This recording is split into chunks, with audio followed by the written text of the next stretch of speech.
Bismillahirrahmanirrahim.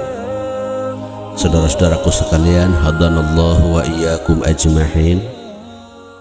Tentang dosa kemusyrikan yang mengkait dengan nasib baik dan buruknya seorang manusia di alam akhirat nanti, Allah sudah memperingatkan dalam Al-Quran di beberapa tempat. Salah satunya bisa kita baca dalam Al-Quran surat An-Nisa ayat nomor 48. A'udzubillahi minasyaitonirrajim. Bismillahirrahmanirrahim. Innallaha la yaghfiru an yushraka bihi wa yaghfiru ma duna dzalika liman yasha. Sesungguhnya Allah tidak mengampuni jika seseorang menyekutukan Allah dengan sesuatu. Wa yaghfiru ma duna dzalika liman yasha, dan Allah mengampuni dosa selain musyrik bagi siapa yang dikehendaki. Ada catatan yang harus kita jadikan sebagai ilmu bersama dalam bekal bertauhid beriman kepada Allah ini, tentang asyirku ini yang kemarin sudah kita bahas menjadi dua.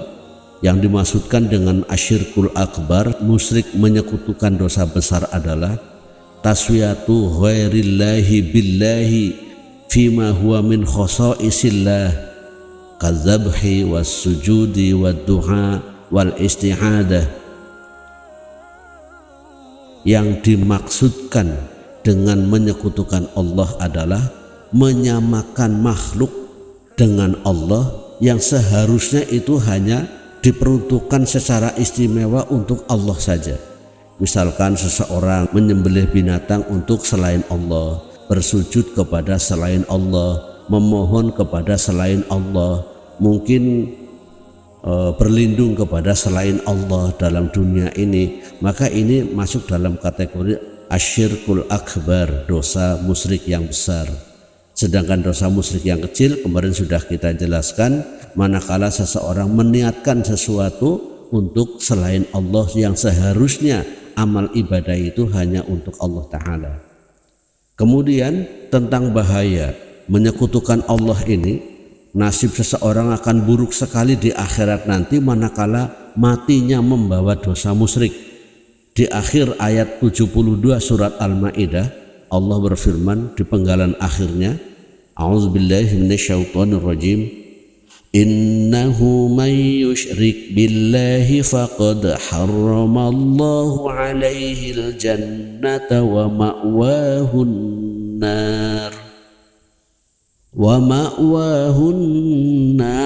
ma lidzalimina min ansar.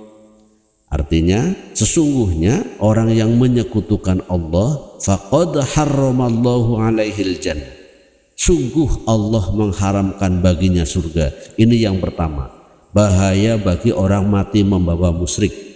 Yang kedua, wa ma'wahun nar, tempatnya orang itu adalah di neraka. Dan yang ketiga, wa ma lidzalimina min ansar, tidak ada pertolongan bagi orang-orang yang zalim. Zalim di sini adalah al-musyrikin, orang-orang yang melakukan perbuatan musyrik. Maka ada tiga bahaya yang sangat menyengsarakan bagi orang yang menyekutukan Allah, yaitu pertama haram masuk surga, kedua tempatnya di neraka, ketiga tidak akan mendapatkan pertolongan. Bahayanya dosa perbuatan musyrik ini, Nabiullah Ibrahim alaihissalam berdoa dengan doa yang sangat tegas, kalimatnya terdapat dalam surat Ibrahim. Tentunya ayat yang kita baca adalah ayat yang nomor 35. A'udzubillahi minasyaitonirrajim. Wa idz qala Ibrahim rabbi ij'al hadzal balada amina wajnubni wa baniya an na'budal asnam. Dan ingatlah ketika Ibrahim berdoa, wahai Rabbku, jadikanlah negeri ini aman dan jauhkanlah saya dan keluarga saya, keturunan saya dari penyembahan berhala. Nabi Ibrahim mengkaitkan antara aman dan penyembahan berhala. Ini sejenis isyarat kepada kita semuanya bahwa kalau ingin sebuah negeri itu aman dan sentosa, bahagia dan sejahtera, tentunya ini para penghuninya haruslah orang-orang yang bersih dari perbuatan musyrik, yaitu menjadikan makhluk sebagai sepadan dengan Allah Subhanahu wa taala. Tentang perbuatan musyrik ini, apakah kita tidak punya peluang memperbaiki diri atau membersihkan diri dari dosa yang sangat dibenci oleh Allah ini?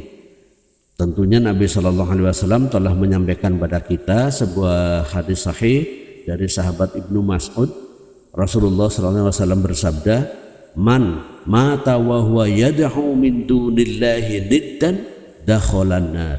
Siapa yang mati dan dia masih menyeru selain Allah sebagai sepadan, dakhalan nar, maka dia masuk neraka.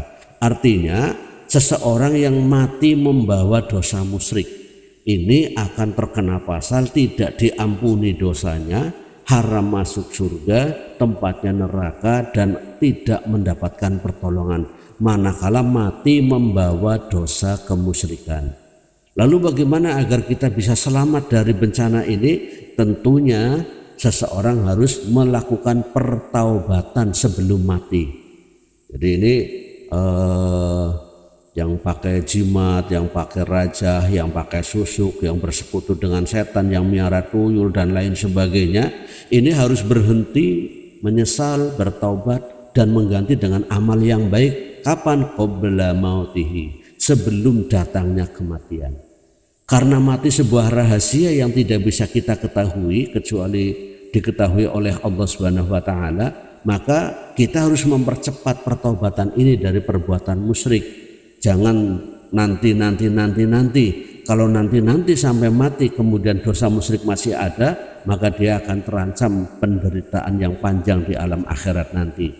Karena Allah telah mengkhabarkan kepada kita bahwa orang-orang yang musyrik ini khalidan finnar, kekal di dalam neraka. Ini Allah firmankan dalam Al-Quran, tentunya surat Al-Bayyinah, surat yang nomor 98 di ayat yang nomor 6. A'udzubillahi minasyaitonirrajim. Innallazina kafaru min ahlil kitabi wal musyrikina fi nari jahannam khalidina fiha ulaika hum syarrul bariyah. Sesungguhnya bagi orang-orang kafir dari ahli kitab dan orang-orang musyrik, fi nari jahannam, tempatnya adalah di neraka jahanam, khalidina fiha, mereka kekal di dalam neraka itu, ulaika hum syarrul bariyah, dan mereka itulah makhluk yang paling buruk. Makhluk yang paling buruk di hadapan Allah adalah mereka orang-orang kafir, yaitu yang terdiri dari ahli kitab dan orang-orang musyrik. Bahasan kita kali ini adalah tentang al-musyrikun, orang-orang yang menyekutukan Allah. Yang orang-orang ini manakala matinya tidak bertaubat tetap membawa dosa musyrik, maka dia akan mengalami penderitaan yang sangat dan kekal di alam akhirat nanti. Na'udzubillah min dzalik. Semoga Allah menguatkan iman kita dan memberi kemampuan kepada kita agar kita bisa menghindari sejauh-jauhnya dosa kemusyrikan atau dosa menyekutukan kepada Allah.